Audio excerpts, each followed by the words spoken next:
Hello friends, ഞാനിന്ന് ഈ വീഡിയോയിൽ രണ്ട് ഭാഗങ്ങളായിട്ടാണ് ചേർത്തിരിക്കുന്നത്. ഈ രണ്ട് സാധനങ്ങൾക്കും ഒരുപാട് റിക്വസ്റ്റ് വന്നതുകൊണ്ടാണ് ഞാനിങ്ങനെ ചെയ്തത്. അപ്പോൾ നമുക്ക് ആദ്യം മീൻകറി നോക്കാം. അപ്പോൾ ഈ മീൻകറിക്ക് ഞാൻ ഈ ഒരു മുറി തേങ്ങയുടെ പാല് പിഴിഞ്ഞെടുത്തിട്ടുണ്ട്. ഈ ഒരു മുറി തേങ്ങ കണ്ടില്ലേ? അപ്പോൾ അതിൻ്റെ പാല് എടുക്കുക. പിന്നെ ഉള്ളി, പച്ചമുളക്, ഇഞ്ചി, വേപ്പില, പിന്നെ ഇത്തിരി ഇത് കുടംപുളി വെള്ളത്തിലിട്ട് വെച്ചേക്കുക. പുളിക്കനുസരിച്ച് ഇത്തിരി മുളക് പൊടി, ഇത് കാശ്മീരി ചില്ലി, മല്ലിപ്പൊടി കുറച്ച്, മഞ്ഞൾപ്പൊടി, ഇത്തിരി പൊട്ടിക്കാൻ ഉലുവ. അപ്പോൾ എൻ്റെ മുളക് പൊടി ഇത് എനിക്ക് കിട്ടിയ മീനിലെ അയിലക്കുഞ്ഞ കിട്ടിയത്, കണ്ട കുഞ്ഞയില. അപ്പോൾ അതാണ് ചെയ്യാൻ പോണത്. അപ്പം മുളക് പൊടി നിങ്ങൾക്ക് എരിവുള്ളതാണെങ്കിൽ നിങ്ങൾ കുറച്ചെടുത്താൽ മതി കേട്ടോ. അപ്പോൾ കളറ് കുറവായിരിക്കും. എനിക്കിപ്പോൾ മുളക് പൊടി അത്രയും വേണം, എരിവില്ലാത്ത മുളക് പൊടിയാണ്.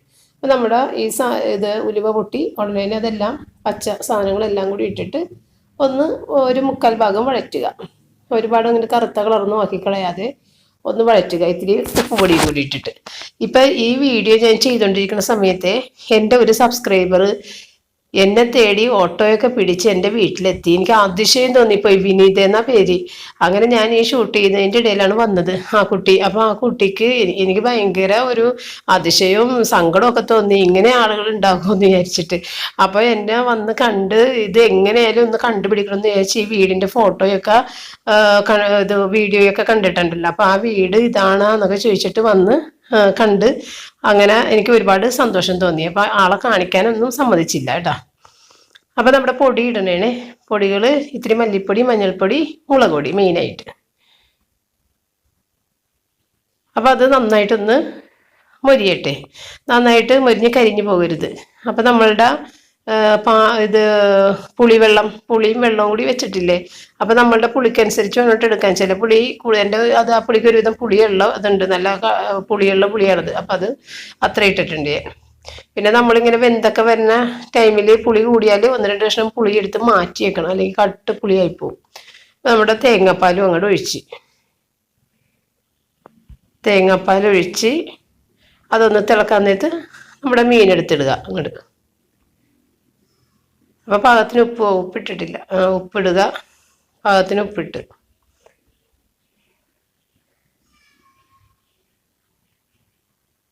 തിളച്ച് ഇനി നമ്മളുടെ അയിലക്കുഞ്ഞ് അതിനകത്തേക്ക് എടുത്ത് നല്ല ടേസ്റ്റിയാണ് കേട്ടോ ഈ കറി. ഇപ്പം ഞാൻ ഇത് രാത്രിയാണ് ഇത് ഡബ് ചെയ്യണത്. രാവിലെ ഉണ്ടാക്കിയ കറി ഉച്ചക്ക് കഴിച്ചിട്ട് നല്ല ടേസ്റ്റ് ഉണ്ടായിരുന്നു. അപ്പം ശരിക്കും നമ്മൾ പുറത്തുനിന്ന് ഫിഷ് മസാല മേടിക്കൂലേ, ബ്രാൻഡഡ് ആയിട്ടുള്ള ആ ഫിഷ് മസാലയുടെ സെയിം ടേസ്റ്റാണ്. അപ്പോൾ ഈ വീഡിയോ ഇത് ഞാൻ എന്തോ മീൻകറിയുടെ ഇത് കാണിച്ചു കഴിഞ്ഞപ്പോഴത്തേക്ക് ഡെയിലി റുട്ടീനില്ലേ മീൻകറിയുടെ കാണിച്ചു കഴിഞ്ഞപ്പോൾ എല്ലാവരും ഇത് ചോദിച്ചുകൊണ്ടിരുന്നു. വെച്ച് വേറെ ഒരു മീൻകറിയുടെ റെസിപ്പി ഞാൻ നേരത്തെ ഇട്ടിട്ടുണ്ടായിരുന്നു ആദ്യത്തെയൊക്കെ വീഡിയോൻ്റെ കൂട്ടത്തിൽ. അത് തേങ്ങ അരച്ചിട്ടാണ് വെച്ചത്. അതിനേലും നല്ല ടേസ്റ്റാണ് ഈ മീൻകറി. ശരിക്കും ഈ കോട്ടയം സ്റ്റൈല് മീൻകറിയൊക്കെയാണിത്. ഇതൊന്ന് ട്രൈ ചെയ്ത് നോക്കിയാൽ നല്ലതായിരിക്കുള്ളൂ. കപ്പയും മീനൊക്കെ ഇട്ടാണെങ്കിൽ നല്ല സൂപ്പറാണ്. അപ്പോൾ നമ്മളുടെ ഇത് തിളച്ചെല്ലാം കഴിഞ്ഞ് ഇത്തിരി വേപ്പിലയും കൂടി മീതെ ഇടുമ്പോൾ ആ ഒരു സ്മെല്ല് അങ്ങനെ നിൽക്കും. അതോടുകൂടി അതങ്ങൾ മൂടി വെച്ച് തീ ഓഫ് ചെയ്യുകയാണ് ചെയ്യണത്. ഇത്രയേ ഉള്ളൂ. അപ്പോൾ നമ്മുടെ മീൻകറി റെഡി. ഇനി ഞാൻ രണ്ടാമതായിട്ട് ഇതിനകത്ത് ഒരുപാട് പേരായി റിക്വസ്റ്റ് ചെയ്യണത് പില്ലോ കവർ വേറെ ടൈപ്പ് ഉണ്ടാക്കണമെന്ന്. അപ്പോൾ ഇങ്ങനെ 2-3 കഷ്ണം കൂട്ടിയിട്ടുള്ള പില്ലോ കവറൊക്കെ ഉണ്ടല്ലോ, ആ തുണി ഇത്തിരി ചെറിയ തുണികളൊക്കെ ഉള്ളപ്പോൾ അത് 2 കഷ്ണം പല ടൈപ്പൊക്കെ ചേർത്ത് വെച്ച്. പക്ഷേ എനിക്കിപ്പോൾ സാരി ഒരുപാട് എൻ്റെ കസിൻ ചേച്ചി കൊണ്ടുവന്ന് നിൽക്കണോണ്ട് ഞാൻ ലാവിഷായിട്ടൊക്കെ ചെയ്യണേ. നിങ്ങളുടെ അടുത്തുള്ള തുണിയൊക്കെ കൊണ്ട് നിങ്ങൾ അഡ്ജസ്റ്റ് ചെയ്തൊക്കെ ചെയ്യാം. അപ്പം ഞാനിതൊരു ഇങ്ങനത്തെ ചുറ്റും ഒരു ബീഡിങ് പോലെ വെച്ചേക്കണ ഒരു പില്ലോ കവറാണ് ചെയ്യണം. അപ്പം ഞാൻ എൻ്റെ പില്ലോ കവർ ഇങ്ങനെ എടുത്ത് വെച്ചിട്ട് ഇങ്ങനെ അളന്ന് നോക്കി.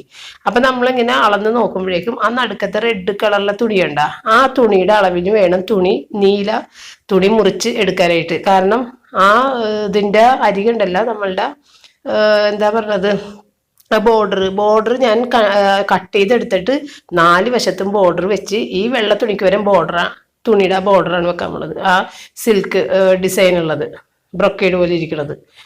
അപ്പം നമ്മൾ ഈ റെഡ് തുണിയില്ലേ, ആ റെഡ് തുണിയുടെ അളവിൽ വേണം മീതേലത്തെ തുണി കട്ട് ചെയ്തെടുക്കാനായിട്ട്.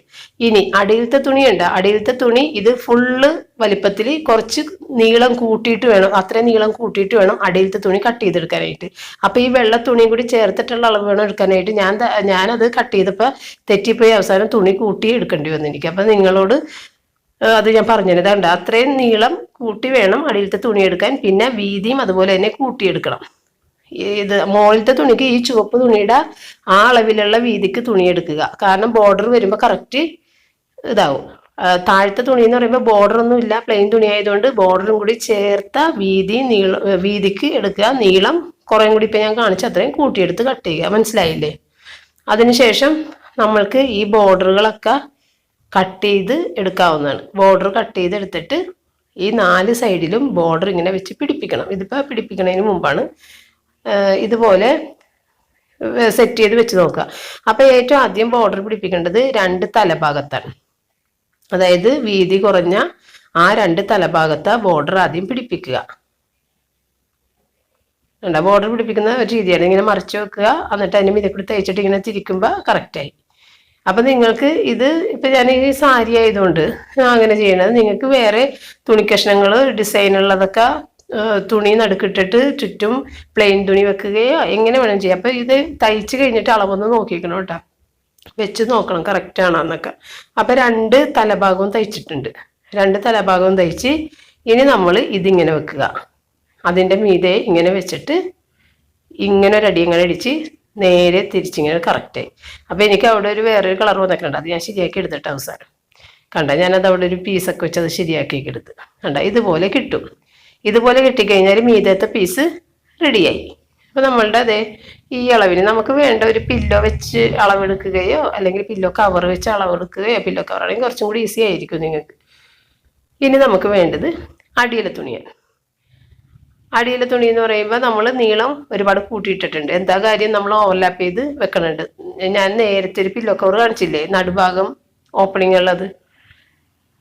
അപ്പം നടുഭാഗത്തെ ഓപ്പണിങ് കുറച്ചിങ്ങനെ അങ്ങോട്ടും ഇങ്ങോട്ടും ഓവർലാപ്പ് ചെയ്തിരുന്നാലേ പില്ലോ ഇത് പുറത്തേക്ക് ചാടിപ്പോകാതിരിക്കുള്ളൂ. ഞാനിപ്പോൾ തെറ്റിപ്പോയി അളവെടുത്തത്. അപ്പോൾ ഇത് കണ്ട ഒരു പീസ് കൂട്ടി വെക്കേണ്ടി വന്നു. ഞാൻ ആ മീതിലത്തെ തുണിയുടെ അളവിന് തന്നെ അടിയിലത്തെ തുണി വെട്ടിപ്പോയി.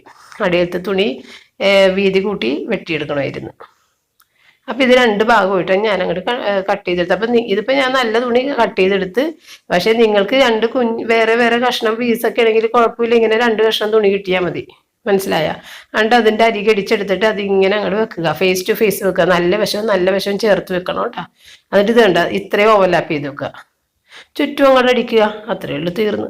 കണ്ട ചുറ്റും അങ്ങോട്ട് അടിച്ച് തിരിച്ചെടുത്ത് നമ്മൾ കണ്ട ഇതിങ്ങനെ ഓവർലാപ്പ് ചെയ്ത് വെക്കുക. ഈസി അല്ലേ? ഇത് തിരിച്ചെടുത്ത് ഡീസൻ്റായി.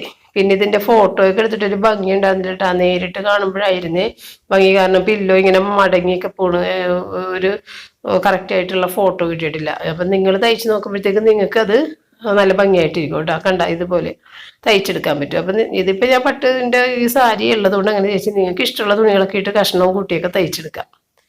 അപ്പം ഇത് നിങ്ങൾക്ക് എല്ലാവർക്കും ഇഷ്ടമായെന്ന് കരുതുന്നു. Thank you.